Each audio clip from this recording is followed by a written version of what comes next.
If you know that it's up to you to create the opportunities so you can create this massive career you've got in mind, what are you doing to stand out?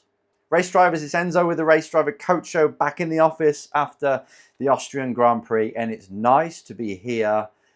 It's a bit bloody hot, but it's nice to be here in the room talking to yourselves in the normal format so we can get back to business talking about the things that matter, which today I think you already know is a topic about you and standing out. And you know I've talked about this before, but it's because it's really important. And as I look out now to all the grids, all the racing grids, there's tons of drivers in all the F4 championships across the world. There's loads in the F3 sort of category, regional category, and then you got F2 and all this. And if you're not even into F1, you're not going that route as a race driver, then the sports car route, where'd you start? Hundreds of drivers, if not thousands across the world, all trying to make a career. So let's just put all them drivers in a bag, into one big bag, and say there's 3,000 drivers out there. It's a random number. I've done zero research on that, but let's just say that. 3,000 race drivers out there that are actively driving around in circles, getting pretty good results, and have the qualities that they need to go pro. There's 3,000 that the people can pick from. The manufacturers, the talent scouts, the F1 junior programs, they can look at all these and say, I want that one, whichever that one is. Now, the question is to you, how are we going to make sure that you are the one that they pick? Because I coach, but I also select drivers. I can choose drivers and say, that's the one that's worth backing, and have a word with the people that can put that driver in a good position, right? So there's loads of people like me, whether they're coaches or they are actually talent scouts or they're working for junior programs, and they can pick these people. But you know what? It's really hard. It's so difficult to choose. You think it would be easy. You've got the money. You want to give it to a driver. You've got the opportunity. You're looking for someone who deserves it. It's difficult. Because one, they can't be tied up already with a contract, so you don't want to buy them out. They can't have like managers and people all taken from them because they've got all their percentage taken. So what can I offer them? Because they've already got managers, and the managers step in the way because they're like, no, we want to go this route and you've got to pay us and all this before we give them over. All this stuff, right? It gets messy. So it becomes really difficult. And if you look out there and say, I'll just chase the results, see who's winning, that'll do, just pick that person. But then you go and watch them and you understand that they're only winning because they've done the championship for 3 years already. So they're going to be pretty quick. They're only winning because they're in the best team. Or maybe you see them and say, actually, they would be good, but their attitude just doesn't fit. I don't feel them. I don't really want to help that person out. They're rude to other people. So you've got all these things, all these tick boxes that you're kind of ticking off when you're looking for people. And it's really hard to get the one that's available, that's really good and deserves the shot and has the right attitude and is not going to embarrass you if you put their name forward. Yeah, they deserve it. Right, so that's the truth of it all. You've got people looking, and there's thousands of drivers out there. They're finding it really hard to pick someone. So that gets me asking you now, if you are happy with how you're standing out in your sport.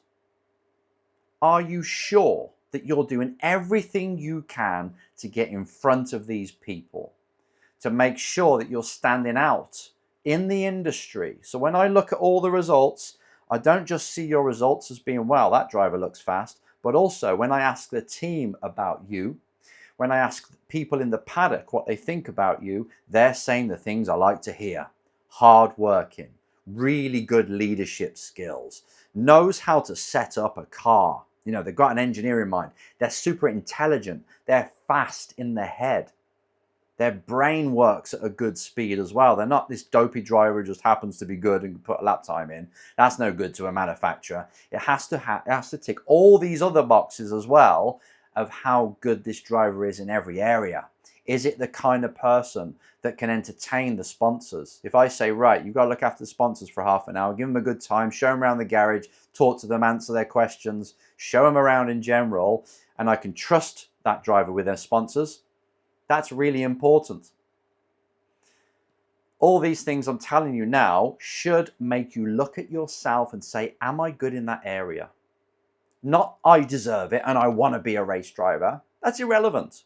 Are you good at these things? If I'm about to put money into you right now, can you say that I'm spending my money in the right place? Without ego again, emotion, literally, will you embarrass me? Are you going to win? And are you going to be this champion I want you to be off track? Because if you are, then great. That is what we need.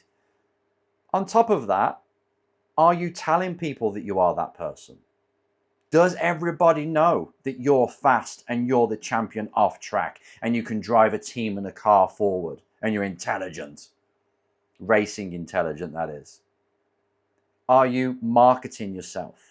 I'm throwing these things at you just to hopefully you pause the video and have a good think about, you know what have I actually done in the last week that is on the marketing side?